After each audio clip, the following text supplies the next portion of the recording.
প্রিয় দর্শক, আসসালামু আলাইকুম। শুভ সকাল। সিল টিভির প্রতিদিন সকালের অনুষ্ঠান সংবাদ শিরোনাম দেখার সাদর আমন্ত্রণ জানাচ্ছি আমি মাহবুবুল আলম মিলন। সাথে আছেন আজকের বিশ্লেষণের জন্য আমন্ত্রিত অতিথি অধ্যাপক আব্দুল লতিফ। লতিফ ভাইকে স্বাগত জানাচ্ছি। ধন্যবাদ আপনাকে। প্রিয় দর্শক, লতিফ ভাই আমাদের সপ্তাহে 2 দিন বিশ্লেষণ করে থাকেন, সংবাদ বিশ্লেষণ। অত্যন্ত জনপ্রিয় হয়ে গেছেন ওনার বিশ্লেষণগুলো, আমারও খুব ভালো লাগে। আশা করি পাঠকদের, আপনাদের দর্শকদের জন্য ভালো লাগবে। প্রিয় দর্শক, আমি এই অনুষ্ঠানটি আজকে সম্প্রচারে সহযোগিতা করছি Ali books and variety store, Bashikpur Madhya Bazar, Lakshmipur জেলা। এর স্বত্বাধিকারী কামাল হোসেনকে কৃতজ্ঞতা জানিয়ে আজকের অনুষ্ঠান শুরু করছি। অনুষ্ঠানের পরিকল্পনা আছে শেখ নুরুল ইসলাম। আজকেও যথারীতি স্টুডিওতে 3টি পত্রিকা এসছে। জাতীয় পত্রিকা আমাদের সময়, সিলেটের স্থানীয় দৈনিক জালালাবাদ এবং সিলেট মিরর। 3টি পত্রিকারই আমি শিরোনাম পড়ে শোনাবো এবং অতিথির কাছে আমরা বিশ্লেষণ শুনবো ইনশাআল্লাহ।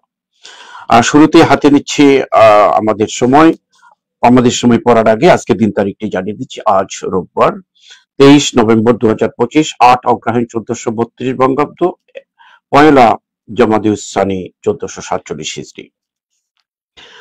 প্রথমে যে খবরটি পড়ে শোনাবো এটা হচ্ছে আমাদের জন্য হতাশাব্যঞ্জক খবর। বড় মাত্রায় ভূমিকম্পের ধকল সইতে পারবে না রাজধানী, সর্বাধুনিক ঝুঁকিতে পুরানো ঢাকা, নগরবাসীর মনে ছড়িয়ে পড়েছে আতঙ্ক। উদ্ধার তৎপরতার জন্য আমাদের অভিজ্ঞ জনবল ও যন্ত্রপাতি রয়েছে, ফায়ার সার্ভিসের বক্তব্য। কারণ অনুসন্ধানে প্রকল্পের কথা ভাবছে ভূতাত্ত্বিক জরিপ অধিদপ্তর। ঢাকায় বড় ভূমিকম্পে 3-4 লাখ মানুষ হতাহত হতে পারে, অধ্যাপক মেহেদী আহমেদ আনসারী, ভূমিকম্প গবেষক। ঢাকায় দ্বিপাক্ষিক বৈঠক, বাংলাদেশ ভুটান 2 সমঝোতা স্মারক সই। বড়দের ঋণে খেলাপির হার ছোটদের 3 গুণ। ছোট ঋণে 16% হলেও বড় ঋণে 48%। 4 কারণে দায়ী বাড়ছে ঝুঁকি। জামাতের টিকিট কাটলে জান্নাত মিলবে না, এটা ঠিক না। জামাতের টিকিট কাটলে জান্নাত মিলবে, এটা ঠিক নয়। এগুলো হচ্ছে নির্বাচনের রাজনৈতিক বক্তব্য।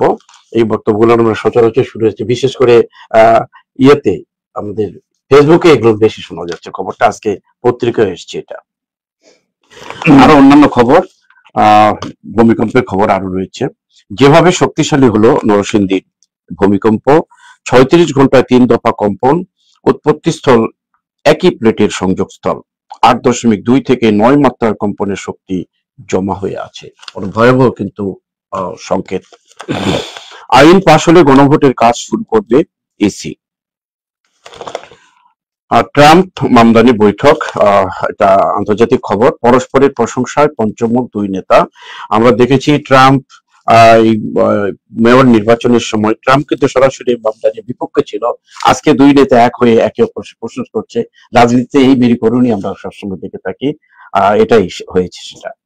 সিন্ডিকেটের পরামর্শে চলছে প্রশাসন। এখানে খবরের কিছু ছোট অংশ লেখা হয়েছে, বিশ্লেষণ করা হয়েছে। সচিব পদে পদোন্নতির খবর নেই, অতিরিক্ত সচিব পদোন্নতির সম্ভাবনা কম।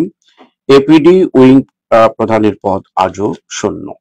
26 নভেম্বর বন্দরের অবরোধের ডাক স্কপের। দেখা যাক স্কপের ডাকে কি হয় আগামীতে। আমি পরবর্তী অর্থাৎ শেষ পৃষ্ঠায় খবর শোনাচ্ছি। শেষ পৃষ্ঠায় নির্বাচনের খবর। দ্বিমুখী ত্রিমুখী সমীকরণ, সিলেট 1, 2, 3, 4, 5, 6 প্রত্যেকটি জায়গাতে 2 জন করে প্রার্থীর ছবি দিয়ে প্রতিবেদন করেছে। সিলেটের 6 আসন বিএনপি ইসলামী দলগুলোর লড়াই, জোটেও দর কষাকষি। রাজনৈতিক চেতনা, ব্যবসায়ী পরিণতি শুভ হয় না, সালাউদ্দিন আহমেদ বিএনপি নেতা। প্রতিশ্রুতিতেই আটকে গেল জলবায়ু সম্মেলন। জীবাশ্ম জ্বালানি রোডম্যাপ বাদ, সামরিক চুক্তির দ্বিধায় বিশ্ব। অভিযোজন তহবিল 3 গুণ বাড়ানোর প্রস্তাব, আলো বাস্তবায়নে অন্ধকার। উন্নয়নশীল দেশগুলোর দাবি, অর্থায়ন ছাড়া উত্তরণ শুধু কাগজের স্বপ্ন। আবারও ভূমিকম্পের খবর। ভূমিকম্পে আহতদের কান্না নিটোরে, এটা একটি চিত্র তুলে ধরা হয়েছে এখানে। ফ্যাসিবাদী লড়াই অব্যাহত থাকবে জামাতের আমির। ১.৫ দশকে লাভবান রাজনীতিবিদ, ব্যবসায়ী ও আমলা, দেবপ্রয় ভট্টাচার্য অর্থনীতিবিদ। ভেড়ামারায় কৃষককে গুলি করে হত্যা। টেলিকম নীতিমালা নিয়ে আমির খসরু, বিনিয়োগ বৈষম্যে নয় পুনর্বিবেচনায় হবে। আজ সারের দাম বৃদ্ধির ঘোষণা দেবে বিইআরসি। অস্বচ্ছ চুক্তি জনমনে সন্দেহ জাগিয়েছে লালদিয়া ও পানগাঁও টার্মিনাল। এই খবর দিয়ে শেষ করছি। আর একটি খবর আমার পড়া হয়নি। ২ সমাবর্তনে ২ উপদেষ্টার বার্তা। ডিগ্রি নয়, দরকার দক্ষ মানুষ। সুন্দর বক্তব্য এটা। সেন্ট মার্টিনে ১ ডিসেম্বর থেকে জাহাজ যাবে, থাকা যাবে রাতে। একটি ভালো সংবাদ সেন্ট মার্টিন সম্পর্কে। আসছি আপনার কাছে আজকে অতিথির কাছে ধন্যবাদ শেষের জন্য। ভূমিকম্পের সবগুলোই ইম্পর্টেন্ট। আজকে সময়ের সংক্ষিপ্ততায় কোনটা আলোচনা করবো আর কোনটা করবো না এটা নিয়ে চিন্তার মধ্যে আছে। হ্যাঁ, ভূমিকম্প নিয়ে যে কথাগুলো বলা হচ্ছে, ভূমিকম্প 5.2 রেক্টার স্কেলে যে ভূমিকম্প রাজধানীকে কাঁপিয়ে দিয়ে গেল, এখন যেটা ধারণা করা হচ্ছে 8.2 থেকে 9 মাত্রায় কম্পন। এটা অ্যাকচুয়ালি ভয়াবহ একটা ব্যাপার। এখন আমাদের যে অবস্থা, আমাদের যে স্ট্রাকচার, সামাজিক স্ট্রাকচার, এখানে কেউ কারো বিল্ডিং ভাঙতে চায় না। হ্যাঁ, ভূমিকম্প ঝুঁকিপূর্ণ এইটাও ব্যাখ্যা সঠিকভাবে আসে না। এখানেও পলিটিক্স, সব মিলে সব জায়গায় পলিটিক্স। হ্যাঁ, কখনো মানে ভাবে ওই নির্মোহ ভাবে কোনো কিছু ইভ্যালুয়েট করা হয় না, যে প্রপার ইভ্যালুয়েশন যে কার উপর কে আস্থা রাখবে তার কোনো ঠিক নেই। কারণ প্রত্যেকটা জায়গায় এই যে দেখেন পাশাপাশি আসছে সিন্ডিকেটের পরামর্শেই চলছে প্রশাসন। যে প্রশাসন এগুলো আমাদেরকে গাইড করবে সেই প্রশাসন চলছে সিন্ডিকেটের পরামর্শে, এইগুলোই চলছে। হ্যাঁ, আরেকটা বড় নিউজ হিসাবে আমি যেটা মনে করি সেটা হচ্ছে পরস্পরের প্রশংসায় পঞ্চমুখ ২ নেতা ট্রাম্প এবং মামদানি। ট্রাম্প এবং মামদানি নির্বাচনের আগে ট্রাম্পের তার বিরোধী ছিল, ট্রাম্পের ক্যান্ডিডেট ছিল। ট্রাম্প অনেক চেষ্টা করেছে মামদানিকে হারানোর এবং ইসলাম ফোবিয়া টোবিয়া অনেক কিছু করেছে, কিন্তু আলটিমেটলি যখন মামদানি জিতে এসেছে তখন মেয়র হিসাবে ট্রাম্পের উন্নয়ন কর্মকাণ্ডে মামদানি জড়িত। একজন মেয়রের ছাড়া তো আপনার উন্নয়ন হবে না। একটা মিউচুয়াল মানে বেনিফিটের ব্যাপার। মিউচুয়াল বেনিফিট কিভাবে? মামদানিরও রেজাল্ট আসবে, জনপ্রিয়তা বাড়বে, অ্যাক্টিভিটিস দেখাতে পারবে, পাশাপাশি এই মামদানির অ্যাক্টিভিটিস এর মাধ্যমে ট্রাম্পের অ্যাক্টিভিটিস বাড়বে। হ্যাঁ, আমাদের যেরকম আরিফুল হক সাহেব যেভাবে কাজ করেছেন এবং আলটিমেটলি তখন আরিফুল হকেরও পপুলারিটি বেড়েছে, পাশাপাশি প্রশাসনে যে ছিলেন শেখ হাসিনা উনারও পপুলারিটি বেড়েছে। আসলে কাজ করলে সবারই বেনিফিট হয়, একটা উইন উইন গেম। কাজ না করলে উইন লস গেম। দেশের জনগণের উপকার হয় এবং যারা কাজ করলে উইন উইন গেম আসে, প্রত্যেকেই লাভবান হয়। একটা দল যদি একটা প্লেয়ার যদি ভালো খেলে ওই প্লেয়ারেরও বেনিফিট আসে, আবার পুরো টিমেরও বেনিফিট আসে। এই ব্যাপারটা আমাদের মাথায় আসে না। আমরা শুধু নিজেকে নিয়ে কোনাকুনি চিন্তা করি, কিভাবে কোনাকুনি আমরা কাজ করবো সেটাই নিয়ে চিন্তা করি। যেমন আপনি দেখেন যে এই যে মানে একটা খবর আসছে, রাজনৈতিক চেতনা ব্যবসায়ী পরিণতি শুভ হয় না। আরেকটা খবর দেখেন, ১.৫ দশকে লাভবান রাজনীতিবিদ, ব্যবসায়ী এবং আমলা। এই যে রাজনীতিবিদরা লাভবান হচ্ছে এটা তো আমরা স্পষ্ট দেখতে পাচ্ছি যে এখানে মন্ত্রী হলে আপনার 30টা 40টা বাড়ি করা যায়, বিদেশে টাকা পাচার করা যায়, ব্যাংকগুলা মালিক হয়ে যায়, ব্যাংকগুলা থেকে ইচ্ছা মতো টাকা নেওয়া যায়, সবকিছু করা যায়। ব্যবসায়ীরাও অনেকেই সুবিধা নেয়, কোনাকুনি হাটে। ব্যবসায়ীরা সুবিধা নিবে, ব্যবসা বানাবে, এটা স্বাভাবিক। কিন্তু আমাদের ব্যবসায়ীরা কি করে? টাকাটা বিদেশে পাঠায়। আমাদের ব্যবসায়ীরা বিদেশের সিটিজেনশিপ নেয়, অর্থাৎ এই দেশকে নিরাপদ মনে করে না। আমাকে আপনি একটু যোগ দিয়ে দিই। আমাদের দেশে রাজনীতিতে যারা এমপি হয়ে যান এদের মধ্যে দেখা যায় সংখ্যা অধিক সংখ্যক হচ্ছে কিন্তু ব্যবসায়ী নেতা। হ্যাঁ, ব্যবসায়ী নেতা হোক অসুবিধা নাই, ব্যবসায়ী নেতা হলে তো ভালো, দেশের ব্যবসাকে টেনে তুলে আনবে। কিন্তু সমস্যাটা হচ্ছে আপনি 22 পরিবারের কথা বলেন, 22 পরিবারের যে অভিযোগ ছিল সেটা হচ্ছে 22 পরিবার পূর্ব পাকিস্তান থেকে টাকা নিয়ে পশ্চিম পাকিস্তানে নিচ্ছে, কিন্তু আলটিমেটলি কি করছে? তারা ইন্ডাস্ট্রি পর ইন্ডাস্ট্রি করেছে, ইন্ডাস্ট্রি পর ইন্ডাস্ট্রি করেছে। এতে লাভবান হয়েছে পূর্ব পাকিস্তান বা পশ্চিম পাকিস্তান, যেই লাভবান হয়েছে। কিন্তু আমাদের ব্যবসায়ীদের টাকাটা বিদেশে চলে যাচ্ছে। এবং পাশাপাশি দেখেন আরো নিয়ন্ত্রণ হচ্ছে আমলাদের টাকা। এই রাজনীতিবিদের টাকা কিছু মানুষ পায়, হ্যাঁ, দলের চামচা, তার যার সাথে যে চামচাগুলো গুনে জনগণের জন্য কিছু কাজ করে এবং কিছু কাজ সব মিলে ব্যবসায়ীদের টাকাও কিছু না কিছু কাজে লাগে। কিছু ব্যবসা বাড়ে, ব্যবসা বাড়লে মানুষের এমপ্লয়মেন্ট অপরচুনিটি বাড়ে। আমলাদের টাকাটা এই কামলা ছাড়া আর কেউ পায় না। এই কামলারা সব টাকাটা অটোমেটিক্যালি সহায় ফেলে, এবং এই টাকাটা কি পরিমাণ এটার হিসাব কেউ জানে না, অথচ এই আমলাদের আমরা ক্লাস করে চলি, প্রত্যেকটা প্রশাসন আসলেই আমাদের ক্লাস করে চলে। দেখেন কোথায় আসছে, এখানে 2-3 উপদেষ্টা বলেছেন ডিগ্রি নয় দরকার, দক্ষ মানুষ। এটা তো বলা সবাই বলে ভাই, কিন্তু আসলে কাজটা কি হচ্ছে, কাজটা কোথায় হচ্ছে সেটাই হচ্ছে বিষয়। আমাদের দক্ষ মানুষ তৈরির জন্য আমাদের শিক্ষা প্রতিষ্ঠানগুলা কি চেষ্টা করছে অথবা করছে না? এখানে বিষয় হচ্ছে, আপনি যদি কোয়ালিটি রিসোর্স পারসন না রাখেন, শিক্ষক যদি কোয়ালিফাইড না হয়, শিক্ষক যদি নিজেকে ডেভেলপমেন্টের চেষ্টা না করে, প্রতিনিয়ত এই যে কাইজেন সিস্টেম জাপানে প্রতিনিয়ত আপনার ডেভেলপমেন্টের চেষ্টা না করে, তাহলে কখনো আপনার দক্ষ মানুষ তৈরি হবে না।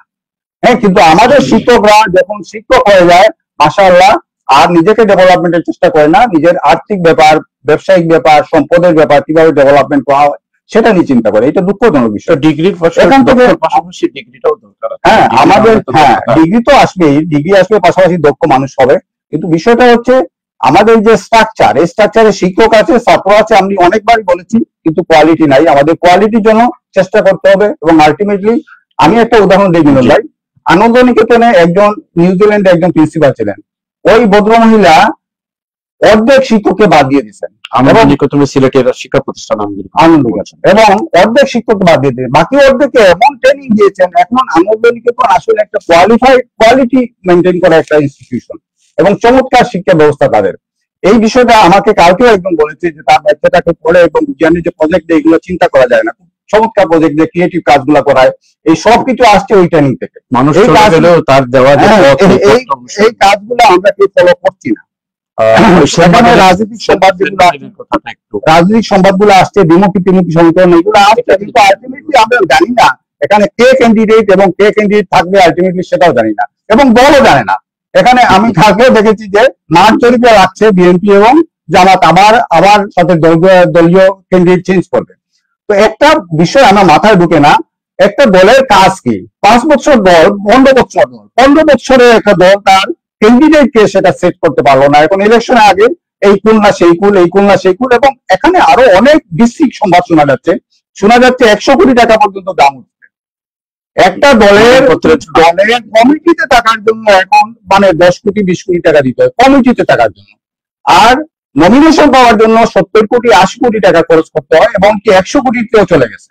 এই বিষয়গুলো চলছে, এবং এর মাধ্যমে আমরা কি পাচ্ছি, আগামীতে আমরা কি পাচ্ছি সেটা নিয়ে আমাদের চিন্তা করা দরকার। আমাদের জনগণের চিন্তা করা দরকার, কাকে অ্যাকসেপ্ট করবে এবং কাকে গ্রহণ করবে, জনগণের এটা চিন্তা করা দরকার। অনেক অনেক ধন্যবাদ। আসলে বিশ্লেষণের তো শেষ নাই, এটা কোনো সীমা নাই, আরো বিশ্লেষণ শুনবো ইনশাল্লাহ। আমাদের স্থানীয় পত্রিকা হাতে নিচ্ছে প্রথমে জালালাবাদের প্রথম যে শিরোনাম পড়ে শোনাচ্ছি, ইসিকে একই দিনে 2 ভোট, ইসিকে সরকারের গণভোটের চিঠি। ডক্টর ইউনূস শেরিং তোবক বৈঠক, বাংলাদেশ ভুটান দুটি সমঝোতা। 31 ঘন্টায় 4 বার ভূমিকম্পে কাঁপছে দেশ। ভূমিকম্পের সর্বোচ্চ ঝুঁকিতে সিলেট সহ যেসব জেলা, তার একটি প্রতিবেদন ছাপা হয়েছে হলুদ কালি দিয়ে লেখা। ভূমিকম্পে হতাহত পরিবারকে আর্থিক সহায়তা দিচ্ছে সরকার। জাতীয় স্বার্থ আঞ্চলিক সৃষ্টিকে অগ্রাধিকার দিবে বাংলাদেশ। নেসারাবাদ মাদ্রাসার জামাত আমির আগামী নির্বাচনে বলেছেন দেশে নতুন ইতিহাস রচিত হবে। নির্বাচনে রেকর্ড সংখ্যক আন্তর্জাতিক পর্যবেক্ষক থাকবে। সমাজসেবা অধিদপ্তর অবহেলিত মানুষের জীবনমান উন্নয়নে বদ্ধপরিকর মহাপরিচালক। বিয়ানীবাজারে 81 লাখ টাকার ভারতীয় জিরা উদ্ধার করেছে বিজেপি। দুঃসংবাদ আরো একটি, ডেঙ্গুতে আরো 3 জনের মৃত্যু। মালয়েশিয়ায় বাংলাদেশি শ্রমিকদের শোষণ, জাতিসংঘের কড়া সতর্কতা। জেলা জামাতের সদস্য সম্মেলনে অ্যাডভোকেট জুবায়ের, ইনসাফ ও ঐক্যের বাংলাদেশ গঠনে 8 দলের সাথে থাকুন। এই ছিল জালালাবাদের প্রথম পৃষ্ঠার শিরোনাম। শেষ পৃষ্ঠায় শিরোনাম পড়ে শোনাচ্ছি। ভালো একটি খবর, জেলা প্রশাসকের প্লাস্টিকের বিকল্প পণ্যের বাজার দ্রুত বৃদ্ধি করতে হবে। হবিগঞ্জ সমিতি সিলেটের অভিষেকে সচিব আবু তাহের, হবিগঞ্জ জেলার প্রাকৃতিক সম্পদকে কাজে লাগিয়ে উন্নয়নে নতুন দিগন্ত উন্মোচন করা সম্ভব। প্রশাসক আন্ত উপজেলা গোল্ড কাপ ফুটবল টুর্নামেন্টের চ্যাম্পিয়ন টিমকে সংবর্ধনা। কমলগঞ্জে নাচে গানে খাসিয়া জনগোষ্ঠীর বর্ষ বিদায় অনুষ্ঠান সেন্ট কটুস প্লেম উদযাপন। একটি কঠিন নাম, আর কি তাদের নিজস্ব নাম এগুলো। মানুষকে কর্মমুখী শিক্ষিত করে দেশের উন্নয়নের বিকল্প ঘটানো সম্ভব মুক্তাদির। তৃণমূল নেতারাই আমার শক্তি আব্দুল মালিক। গোপালটিলায় মত বিনিময়ে মৌলানা হাবিব জামাত সবাইকে নিয়ে সম্প্রীতির বাংলাদেশ গড়তে চাই। সুনামগঞ্জে জামাত মনোনীত 2 এমপি প্রার্থীর শোডাউন। আর একটি শোক সংবাদ আমাদের, হাওয়াপাড়া মসজিদের সাবেক ইমাম আব্দুল ওয়াহাবের ইন্তেকাল। ইন্না লিল্লাহি ওয়া ইন্না ইলাইহি রাজিউন। দীর্ঘদিন ইমামতি করেছেন, এখন অবসরপ্রাপ্ত ছিলেন। আমি ব্যক্তিগতভাবে তাকে চিন্তা বেখেরে নামাজও করেছি। আল্লাহ ওনাকে বেহেশত নসিব করুক। সুনামগঞ্জে যুবকের ঝুলন্ত মরদেহ উদ্ধার। আর একটি সুন্দর বাংলাদেশের জন্য একটা ভালো খবর, সুখবর। মালয়েশিয়ায় পার্লামেন্টের স্পিকার জগন্নাথপুরের আবুল হোসেন, একবারে গ্রাম থেকে যে মালয়েশিয়ার মধ্যে একটা স্পিকার, অভিনন্দন তাকে আমাদের বাংলাদেশের পক্ষ থেকে, সিল টিভির পক্ষ থেকে। ভিতরের পাতায় জালালাবাদের সম্পাদকীয় কলাম ট্রাম্প মামদানির বৈঠক থেকে শিক্ষা, যেটা আগে একটু বিশ্লেষণ করেছেন সেটা আজকে সম্পাদকীয় করেছে। আসছে আপনার কাছে আবার যে জাতীয় পত্রিকা যেটা আমরা পড়ে শুনেছি সেটা না করে আমাদের সিলেটের পত্রিকাগুলো, এখানে যে সংবাদগুলো আছে এর মধ্যে পলিটিক্যাল সংবাদগুলোর কথাই বলি। পলিটিক্যাল সংবাদগুলো দেখেন, সবগুলো সংবাদই হচ্ছে এগুলোকে আমরা বলি পাইকারি কথাবার্তা, খুচরা কথাবার্তা না। অর্থাৎ প্রত্যেকটা জিনিসের ডিটেলস না, আপনি কিভাবে করবেন তার কোনো ব্যাখ্যা না, বরং সব ভালো ভালো কথা আসলে বলা খুব সহজ। হ্যাঁ, বলা হয় যে it is easy to say hard to do. হ্যাঁ, এখন করার জন্য যে প্ল্যানগুলো আছে, এই প্ল্যানগুলো যদি কোনো দল উপস্থাপন করে মানুষের সামনে, তখন মনে হবে এই দলের হোমওয়ার্ক আছে। এবং হোমওয়ার্ক ছাড়া আমি যদি নির্বাচিত হই তাহলে চিন্তা করব, এই চিন্তা না করে প্রত্যেকটা রাজনৈতিক দলের নিজস্ব হোমওয়ার্ক থাকা দরকার, যে কি কাজ করা উচিত, কি কাজ করা উচিত না, কিভাবে দেশ চলবে, অর্থনীতি, রাজনীতি সেভাবে করা উচিত। তখন আমরা উপকৃত হব এই রাজনৈতিক সংবাদগুলো থেকে। এমনিতে যেগুলা বলা হয় যে এই করলে সেই হবে, এই করলে সেই হবে, আলটিমেটলি এইসব কথা সবাই জানে, সবাই মুখস্থ বলতে পারে, যে কেউ যাকে মঞ্চে তুললেই বলবে যেসব কথা। এইগুলো বিষয় না, যে ভূমিকম্প বলা হয়েছে, কিন্তু প্রকৃতপক্ষে ঝুঁকিপূর্ণ বিল্ডিং গুলো নিয়ে কিন্তু এখনো অনেক মতভেদ আছে। যেগুলো ঝুঁকিপূর্ণ আছে সেগুলো তো শনাক্ত করা উচিত বলে আমরাও মনে করি। ঝুঁকিপূর্ণ না, কিন্তু বিভিন্ন ভাবে টেম্পারিং করিয়ে ঝুঁকিপূর্ণ করে ভেঙে ফেলার জন্য কিন্তু একটা পদক্ষেপ নিয়েছে। এ ব্যাপারে আপনি বিষয়টা হচ্ছে আমাদের সবকিছুতেই তো আমরা একটা ফারাক খুঁজি, একটা পথ খুঁজি যে কিভাবে ইনকাম করা যায়, কিভাবে পথে নিজের পকেটে টাকা ঢোকানো যায়। মনে করেন আপনি মাঠ জরিপের কথা আসছিল, যে জমি জরিপ করা হবে, যে জমি মামলা মোকদ্দমা কমানো হবে, আলটিমেটলি কি লাভ হয়েছে? যতবার জরিপ এসেছে ততবার মানুষকে টাকা দিতে হয়েছে, সব মানুষকে। হ্যাঁ, একবারে।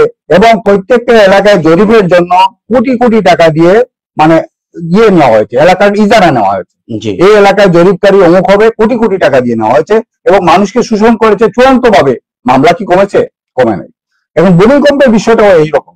ভূমিকম্পে অ্যাকচুয়াল ঝুঁকিপূর্ণ কারা, অ্যাকচুয়ালি আমরা মানুষের জন্য কাজ করছি কিনা, এটা হচ্ছে বিষয়। এই যে আমি আলাপ করলাম যে যেগুলো আমাদের যারা আমরা আছেন বা যারা প্রশাসনে আছেন, তাদের মধ্যে সব সময় একটা সমস্যা থাকে যে বিভিন্ন ভাবে ম্যানিপুলেট করা। এই ম্যানিপুলেট না করে, এটা হচ্ছে জীবন মরণের ব্যাপার ভাই। এটা ভূমিকম্প যদি হয় কেউ বাঁচবো না আমরা, এই যে প্রশাসনে যারা আছে তারাও কেউ বাঁচবে না। এই জিনিসটা মাথায় রেখে যদি এইটাকে নির্ণয় ভাবে ইভ্যালুয়েট করা হয় যে কোনটা অ্যাকচুয়াল ঝুঁকিপূর্ণ, তখন আমরা আমাদের নিরাপত্তার জন্য একটা উদাহরণ আমি দেওয়ার চেষ্টা করছি। আমি দেখেছি সিলেটে রাজা মেনশনে ঝুঁকিপূর্ণ বলে সাইনবোর্ড দেওয়া হয়েছিল।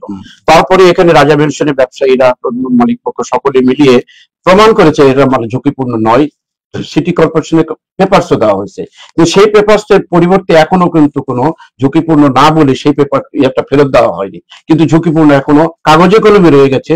কিন্তু এরপরে কয়েকটা ভূমিকম্প হওয়ার পরে কিন্তু রাজা মনসুরে কোনো ক্ষতি হয়নি। আমি মনে করি যে প্রকৃতপক্ষে ভূমিকম্প যেটা ক্ষতি করবে এই ধরনের আবারও পরীক্ষা নিরীক্ষা করে ঝুঁকিপূর্ণ না, এখন যারা করবে, আমার কথা হচ্ছে যারা যদি ধান খায় তখন তো সমস্যা হয়ে যায়। আপনি যারা করবেন, যে প্রতিষ্ঠানটা করবে, আপনি দরকার হলে বিদেশি লোক আনেন ভাই, বিদেশি লোক এনে প্রত্যেকটা প্রতিষ্ঠানকে, প্রত্যেকটা বিল্ডিং কে অ্যাসেস করেন। আমাদের এই আস্থা থাকবে বিদেশিরা পয়সাকে ইয়ে বলবে। সেটাই। হ্যাঁ, এই কারণ হচ্ছে জীবন মরণের ব্যাপার।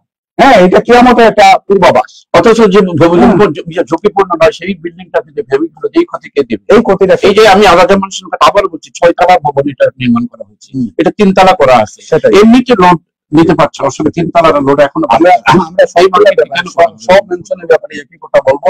অ্যাকচুয়ালি যেটা ঝুঁকিপূর্ণ সেটাই দেখা। অনেকটা হাই রাইজ বিল্ডিং এ আমরা দেখছি ভূমিকম্পের সময় প্রচুর গুলায় এবং প্রচুর ভয় লাগে। হ্যাঁ, অথচ অনেক লো রাইজ বিল্ডিং যেগুলো আছে, 2 তলা 3 তলা বিল্ডিং, ওগুলাতে কাঁপুনি টেরই পাওয়া যায় না। তো আলটিমেটলি অ্যাকচুয়ালি ঝুঁকিপূর্ণ কোনটা এটা অ্যাসেস করার জন্য ভালো একটা প্রতিষ্ঠানকে দায়িত্ব দেওয়া হোক, সারা দেশের প্রত্যেকটা প্রতিষ্ঠানকে, প্রত্যেকটা বিল্ডিং কে ইভ্যালুয়েট করা হোক। এই কাজটা যদি এই সরকার না করে আর কে করবে? আমার কথা হচ্ছে এইটা। হ্যাঁ, পলিটিক্যাল গভর্নমেন্ট আসলে তো আমরা আশাই করতে পারি না। এখন যে গভর্নমেন্ট আছে এই গভর্নমেন্টের কাছে আশা হচ্ছে একটা ভালো অ্যাসেসমেন্ট হবে। আমাদের যে জেলা প্রশাসক আছেন ওনার কাছে প্রত্যাশা হচ্ছে একটা ভালো অ্যাসেসমেন্ট হবে এবং প্রত্যেকটা বিল্ডিং এ প্রপার অ্যাসেসমেন্ট হবে। প্রপার অ্যাসেসমেন্টের জন্য ভাই আল্লাহ ওয়াস্তে বিদেশি কোন সংস্থাকে দায়িত্ব দেন, দায়িত্ব দিয়ে কাজটা করেন। অনেক অনেক ধন্যবাদ, সুন্দর বিশ্লেষণ করেছেন কথাটি। এরপরে আসেন, এই যে কথাগুলো বললাম যে এগুলো আসলে কর্মমুখী শিক্ষা, এইসব কথাবার্তা একটু স্পষ্ট করে বলা উচিত। প্লাস্টিকের বিকল্প নিয়ে কথা বলতে হবে। প্লাস্টিকের বিকল্প নিয়ে আমি আসাম এলাকায় দেখেছি প্রত্যেকটা দোকানে আপনার ব্যাগ রাখা হয়, ব্যাগের দাম দিয়ে কিনতে হয়, 20 টাকা দাম দিয়ে একটা ব্যাগ কিনতে হয়। প্লাস্টিকের ব্যাগের কোনো প্রচলন নেই, সেখানে সোলার ব্যাগ আছে এবং এই শিল্পটা ডেভেলপ করবে। এবং আলটিমেটলি এই জিনিসটা যদি আমরা না করতে পারি, এটা নিয়ে অনেকবারই পদক্ষেপ নেওয়া হয়েছে, দুঃখজনক ভাবে চোর পুলিশ খেলা হয়। একদিকে আপনার বন্ধ করা হয়, আরেকদিকে ওইটা চলে আসে। হ্যাঁ, প্রত্যেকটা সবাই লুকাই লুকাইয়া আপনার যেখানে প্রোডাকশন হয় সেখানে না ধরে আসে দোকান। এরপরে কয়েকদিন পরে দেখা যায় অবরোধ চলছে, অহরহ চলছে। কিছুদিন লুকোচুরি খেলা চলে, কিছুদিন পরে আবার দেখা যায় অহরহ চলে। এই বিষয়গুলো আমাদের লুকোচুরি খেলা, পুলিশ খেলা এগুলো বন্ধ করে, এই যে ব্যাটারি চালিত রিক্সা বা এই প্লাস্টিক, এইসব ক্ষেত্রে চোর পুলিশ খেলা বন্ধ করে আমাদের প্রকৃত স্টেপ নেওয়া দরকার। হ্যাঁ, ছিনতাইয়ের ঘটনা ঘটছে, ছিনতাইয়ের ঘটনা ইদানিং খুব বেড়ে গেছে। এইগুলো আসলে বন্ধ করা দরকার, না হলে এই দেশে মানুষ নিরাপদ মনে করবে না, এই দেশে কেউ থাকবে না। ছিনতাইকারীর হাতে মানুষের মৃত্যু হয়, মৃত্যু হয়, টাকা পয়সা হারায় মৃত্যু হয়। এই সব জিনিসকে প্রশাসনকে এইগুলা মানুষ মালয়েশিয়াতে এই একজন ব্যক্তি দেখেন কি পরিমাণ উন্নতি করতে পারে, কি পরিমাণ উন্নতি করতে পারে। এই দেশের লোক মালয়েশিয়ার সিটিজেনশিপ নিয়েছে, মালয়েশিয়ার রাজনীতি করেছে, মালয়েশিয়ার পার্লামেন্টের স্পিকার হয়েছে। এই দেশের লোকরা অনেক কিছু করছে, এই দেশের লোকরা বড় বড় বিজ্ঞানী কাজ করছে, কিন্তু এনভায়রনমেন্ট আমাদের দেশে আমরা এইসব লোককে কাজে লাগাতে পারছি না। আমাদের দেশে যারা পলিটিক্স করে তারা খালি খামাই করার চিন্তা করে, নিজের পকেট ভরার চিন্তা করে। হ্যাঁ, অথচ বিদেশে যারা পলিটিক্স করে জনগণের পকেট ভরার চিন্তা করে, কিভাবে জনগণের পকেট ভরবে সেই চিন্তা করে। আমাদের পলিটিশিয়ানরা চিন্তা করে নিজের পকেট ভরা। হ্যাঁ, ওই যে নচিকেতা গান গেছিল না, হ্যান করেঙ্গা থন করেঙ্গা করেঙ্গা তো প্রচুর, আসলে সারা পকেট ভরেঙ্গা। হ্যাঁ, এই আমাদের সারাগুলা হচ্ছে সবগুলা পকেট ভরার ধান্দায় ব্যস্ত। আল্লাহ ওয়াস্তে রাজনীতিবিদদের জীবনে স্মরণীয় হওয়ার কাজ করুন, জীবনে একটা স্মরণীয় কাজ করেন, রাজনীতি করে মানুষের কল্যাণ করেন, আমরা সেই কামনা করবো। আসলে উনি সিলেটের গর্ব তথা বাংলাদেশের গর্ব, এটা অনুসরণ করা উচিত, এটা দেখা উচিত, এটা অনুসরণ করা উচিত। আমরা এখন শেষ করে জাতীয় পত্রিকা আর একটি স্থানীয় পত্রিকার দিকে আমরা চোখ রাখি আবারও। সিলেট মিরর, সিলেটের আর একটি স্থানীয় দৈনিক। একই দিনে গণভোট ও নির্বাচন আয়োজন, সরকারকে চিঠি আমরা পড়েছি এবং বিশ্লেষণ করা হয়েছে। আমাদের ভবিষ্যৎ গড়ে তুলতে হবে একসঙ্গে, ভুটানের প্রধানমন্ত্রীকে প্রধান উপদেষ্টা। এই খবরটি আমরা জাতীয় পত্রিকায় পড়েছি।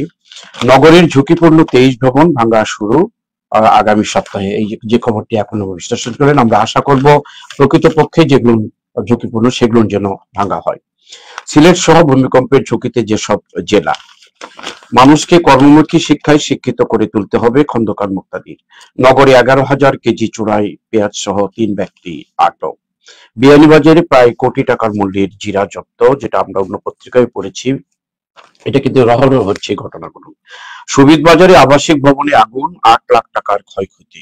অত্যন্ত দুঃখজনক খবর একদম। কাঠের সেতুতে বদলে গেল সুরমার যাতায়াত। কাঠের সেতু দিয়ে সুরমার একটু পারাপার একটা চিত্র তুলে ধরা হয়েছে এখানে। সরকারি সেবা জনগণের কাছে পৌঁছাতে আন্তরিক হতে হবে, সিলেট সমাজসেবা অধিদপ্তরের মহাপরিচালক। সাবিতে আন্তর্জাতিক স্বল্প দৈর্ঘ্য চলচ্চিত্র উৎসব অনুষ্ঠিত। যুব উদ্যোক্তা সমাবেশে জেলা প্রশাসক, প্লাস্টিক পণ্য পরিহারের সংস্কৃতি গড়তে হবে। সুনামগঞ্জে জামাত মনোনীত 2 প্রার্থীর শোডাউন। বাংলাদেশ ভুটানের মধ্যে সমঝোতা স্মারক সই। এই খবর দিয়ে আমরা সিলেট মিররের প্রথম পৃষ্ঠা শেষ করছি। আসছি শেষ পৃষ্ঠায় জুলাই বিপ্লবের মূল উদ্দেশ্য সংবিধানকে উৎখাত করা নয়, প্রধান বিচারপতি। সবাইকে নিয়ে সুন্দর বাংলাদেশ করতে চাই মৌলানা হাবিবুর রহমান, জামাতের প্রার্থী সিলেট 1 নম্বরের। হবিগঞ্জ সমিতি সিলেটের অভিষেক, প্রাকৃতিক সম্পদকে কাজে লাগিয়ে দেশের উন্নয়ন সম্ভব। সিলেট কৃষি বিশ্ববিদ্যালয়ে সার কৃষি কেন্দ্র বুক কর্নার উদ্বোধন। কেমোসাস সাহিত্য সম্মেলনে কবি আব্দুল হাই শিকদার কেমোসাস থেকেই ভাষা আন্দোলনের সূচনা, ঐতিহাসিক ঘটনা তুলে ধরেছেন। জেলা প্রশাসক গোল্ড কাপ চ্যাম্পিয়ন দলকে সংবর্ধনা।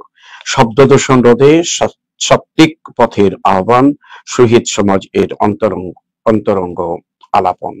মাধবপুরে 60 কেজি গাঁজা সহ আটক। গাঁজার খবর সবসময় আসতেছে, কিন্তু গাঁজা ইত্যাদি। গাজাই রাজা। হ্যাঁ, গাঁজাই রাজা। কমলগঞ্জে খাসিয়াদের সেং কুটসলেম পালিত, এটা ধর্মীয় অনুষ্ঠান তাদের, খাসিয়াদের। সুনামগঞ্জে দক্ষতা উন্নয়নে ICT প্রশিক্ষণ। দক্ষিণ সুরমা মাদ্রাসা পরিদর্শনে শিক্ষা বোর্ড চেয়ারম্যান। 100তম টেস্টে মুশফিক রহিমের অনন্য কীর্তি, অভিনন্দন মুশফিককে। জয়ের সুবাস নিয়ে দিন শেষ বাংলাদেশ দলকে অভিনন্দন। পলাতক শক্তি ভোটাধিকার বন্ধ করতে চায় মিফতা সিদ্দিকী, বিএনপি নেতা। সবাইকে নিয়ে সুন্দর বাংলাদেশ গড়তে চাই। আরো ভিতরের খবর, সম্পাদকীয় কলাম, ছাদ কৃষি নগরে ছড়িয়ে দিতে হবে। ছাদ কৃষিটা এখনো কিন্তু সিলেটে ব্যাপকভাবে হয়নি, যেটা ঢাকাতে হয়েছে। ঢাকার ভবনও ঝুঁকিপূর্ণ বলা হচ্ছে, এদিকে ছাদ কৃষিও সুন্দর আছে। সিলেটে যেন ছাদ কৃষি আবার হয়, এভাবে আবারও না মানে বেড়ে ওঠে, সেই প্রত্যাশা আমাদের রইল। আসছি আপনার কাছে। মিলন ভাই, এখানে যে সংবাদগুলো আছে তার অনেকগুলো সংবাদই আমরা আলোচনা করেছি। যেটা আলোচনার বাহিরে আছে সেটার মধ্যে একটা সংবাদ হচ্ছে আপনার এই চুরাই পেঁয়াজ সহ 3 ব্যক্তি আটক, জিরা আটক। এই বিষয়গুলো আসলে পেঁয়াজের দাম তো অনেক বেশি, 11,000 কেজি চুরাই পেঁয়াজ। আবার জিরারও দাম অনেক বেশি। আমরা তো অনেক জিনিসকে ইগনোর করি, প্রশাসন অনেক জিনিসকে ইগনোর করে। হ্যাঁ, যখন পেঁয়াজের দাম বেশি হয়, ডিমান্ড এন্ড সাপ্লাই বলে কি, সাপ্লাই যদি বাড়ে অটোমেটিক্যালি জিনিসের দাম কমে আসে, আর সাপ্লাই যখন কমে যায়, ডিমান্ড বেড়ে যায়, তখন জিনিসের দাম বেড়ে যায়। এবং পেঁয়াজের দাম বাড়াতে মানুষের ভোগান্তি হচ্ছে। এখন যদি পেঁয়াজ চুরাই হয়, তাহলে এই চুরাইকে ইগনোর করলে কি হয়, অসুবিধাটা কি হয়? হ্যাঁ, এই চুরাই ইগনোর করলে যদি পেঁয়াজের দামটা কমে আসে, তাহলে মানুষের উপকার হলো। 80 টাকার পেঁয়াজ 120 টাকায় মানুষ কিনতেছে। হ্যাঁ, প্রতিটা দিন একটা করে 1 কেজি পেঁয়াজ লাগে। কি পরিমাণ লোড মানুষের উপর, এটা চিন্তা করা দরকার। হ্যাঁ, আপনি কাজ করবেন, পেঁয়াজ করবেন, জিরা করবেন, যেগুলো মানুষের নিত্য প্রয়োজনীয় জিনিস, আবার অবাধে অনেক জিনিস চলবে। এগুলা তো কাম্য না। প্রশাসন এগুলাকে ক্যালকুলেট করে এগানো উচিত। হ্যাঁ, তারপরে যেগুলো আসছে, যে নগরীর ঝুঁকিপূর্ণ 23 ভবন ভাঙা, এটা আমরা আগেও বলেছি, আবার অনুরোধ করছি যে একটা নির্মোহ বিদেশি একটা সংস্থাকে দায়িত্ব দিয়ে এই কাজটা করা উচিত, যাতে আমাদের আস্থা রাখা যায় যে আমাদের বিল্ডিংটা ঝুঁকিপূর্ণ এবং আমরা এখান থেকে সরে যাওয়া দরকার। এই আস্থা যখন মানুষের রাখবে, প্রয়োজনে ব্যবসায়ীরা টাকা দিবে, চাঁদা দিবে, যাতে এদের বেতন দেওয়া যায়। হ্যাঁ, যদি প্রয়োজন হয় ব্যবসায়ীদের কাছে চাঁদা নিয়ে একটা নির্মোহ কমিটি বিদেশ থেকে আনা হোক, যারা সঠিকভাবে মূল্যায়ন করবে এবং মানুষের আস্থা থাকবে। এরপরে যে সংবাদগুলো আছে তার মধ্যে প্রাকৃতিক সম্পদকে কাজে লাগিয়ে দেশের উন্নয়ন সম্ভব। হ্যাঁ, এটা একটা স্বাভাবিক কথা, কিন্তু আসলে প্রাকৃতিক সম্পদকে কাজে লাগিয়ে উন্নয়নের কোনো উদ্যোগ কি নেওয়া হয়েছে, এইটা হচ্ছে কথা। আমাদের কথা হচ্ছে উদ্যোগ নেওয়া এবং প্রপার উদ্যোগ নেওয়া, লাইন দেখিয়ে দেওয়া। এই কাজটা যদি কেউ না করে, আলটিমেটলি সেটা সেখানেই থেকে যাবে। কেমোসাসে সাহিত্য সম্মেলন হচ্ছে, এটা খুবই ভালো। হ্যাঁ, এটা সুবাতাস বইছে এবং মানুষ ইভ্যালুয়েশন হচ্ছে, প্রত্যেকটা কাজের মানুষের যে কাজ করছে, সাহিত্য তৈরি করছে, সেগুলো ইভ্যালুয়েশন হচ্ছে। শব্দ দূষণ নিয়ে আমরা একটু কথা বলবো। শব্দ দূষণটা আমাদের মারাত্মক পর্যায়ে। এই খবরের মধ্যে যে আমরা শেষ এই খবর দিয়ে আমরা শেষ করবো। শব্দ দূষণটা দেখেন, প্রতিটা গাড়ি প্রচুর হর্ন দেয়, প্রচুর হর্ন দেয়, আননেসারি প্রচুর দেয়। আমাকে কালকে মোটরসাইকেল চালাচ্ছি, পিছনে একটা গাড়ি অবিরাম হর্ন দিচ্ছে এবং রাস্তার সামনে যান, তারপর হর্ন দিচ্ছে, মনে হচ্ছে হর্নে রাস্তা ক্লিয়ার হয়ে যাবে। পাশাপাশি দেখেন অ্যাম্বুলেন্স গুলা অবিরাম হর্ন দেয়, রুগী নাই ভিতরে, তারপর হর্ন দিতে নন স্টপ হর্ন দিতে। এই হর্ন গুলা বন্ধ করা, এগুলা তো কোনো কঠিন ব্যাপার না। হ্যাঁ, এগুলা বয় স্কাউট আছে, গার্ল স্কাউট আছে, এগুলা বিভিন্ন সামাজিক সংগঠন আছে, এগুলাকে দায়িত্ব দিলে, এগুলাকে ইভ্যালুয়েট করলে, এগুলাকে সার্টিফিকেট দিলে, এগুলাকে মূল্যায়ন করলে অটোমেটিক্যালি হর্ন বন্ধ হয়ে যাবে। আমরা বোম্বেতে দেখেছি, বোম্বেতে একটা গ্রুপ আপনার হর্নটা বন্ধ করে দিচ্ছে এবং সিভিল লোকরা এখানে ছিল, রিকোয়েস্ট করে করে প্রত্যেকটা গাড়িকে হর্ন দেওয়াটা আসলে একটা অভ্যাস হয়ে গেছে মানুষের। হর্ন না টিপলে যেন গাড়ি চলে না। শহরের মধ্যে এখানে গাড়ি একবারে কম গতি দেখে চলে, এখানে কোনো অ্যাক্সিডেন্টের কারণ নেই, আননেসেসারি হর্ন দেওয়ার কোনো কারণ থাকতে পারে না। এই হর্ন গুলো বন্ধ হওয়া দরকার এবং বিশেষ করে অ্যাম্বুলেন্সের হর্ন গুলা আননেসেসারি হর্ন গুলো। এই ব্যাপারে এই যে আলোচনা সভাগুলো হচ্ছে, এটাকে আরো কিভাবে, এটাকে আমরা যেটা বলছি, এটা প্রশাসনের উদ্যোগে, জেলা প্রশাসনের উদ্যোগে যদি বয় স্কাউট, গার্ল স্কাউট এবং বিভিন্ন স্কুলের বাচ্চাদের বিভিন্ন সংগঠনকে, সামাজিক সংগঠনকে কাজে লাগিয়ে দায়িত্ব দিয়ে প্রত্যেকটা এলাকায় গাড়ি চালকদেরকে সম্পৃক্ত করতে, গাড়ি চালকদের বলতে হবে, এদের কথা শুনতে হবে এবং আলটিমেটলি যদি দেখা যায় এরা রাস্তায় থাকে, মানুষকে রিকোয়েস্ট করে, আস্তে আস্তে 1 মাসের পরে হর্ন দেওয়া বন্ধ। তাদেরকে নিয়ে তো কর্মশালা তৈরি করতে হবে। যদি কর্মশালা করা হয় এবং এদেরকে বলে দেওয়া হয়, আলটিমেটলি আমরা শেষ করতে চাই। প্রিয় দর্শক, সুন্দর একটি মেসেজের মধ্যে দিয়েই আজকের অনুষ্ঠানটা শেষ করছি। শব্দ দূষণ রোধে সাত্ত্বিক পথের আহ্বান। আসলে শব্দ দূষণে অনেক সময় হার্ট অ্যাটাক পর্যন্ত করতে পারে। বিশেষ করে হাইড্রোলিক হর্নগুলো পরিহার করা দরকার এবং এটি নিষেধাজ্ঞা আছে, কিন্তু এটা ইমপ্লিমেন্ট হচ্ছে না এবং মেনেও চলতেছে না। যদি এই আজকের পত্রিকা থেকে এই সিলেট মিররের এই খবরটা যদি সমাজ সচেতন হয়, বিশেষ করে গাড়ি যারা চালায় তাদেরকে এই সচেতন যদি করা যায়, তাহলে অন্তত শব্দ দূষণ থেকে আমরা রক্ষা পাবো, এই আশা ব্যক্ত করি। এবং আমরা আগামী দিন আবারও সকালের অনুষ্ঠান দেখার আমন্ত্রণ জানিয়ে আজকের অনুষ্ঠান শেষ করছি। শেষ করার আগে এই অনুষ্ঠানে যিনি সহযোগিতা করলেন, Ali books and varieties store, Bashikpur Madhyabazar Lakshmipur এর প্রতিষ্ঠাতা স্বত্বাধিকারী কামাল হোসেনকে কৃতজ্ঞতা জানিয়ে আজকের অনুষ্ঠান এখানে শেষ। ধন্যবাদ আজকের দর্শক, ধন্যবাদ আজকের অতিথি, ধন্যবাদ।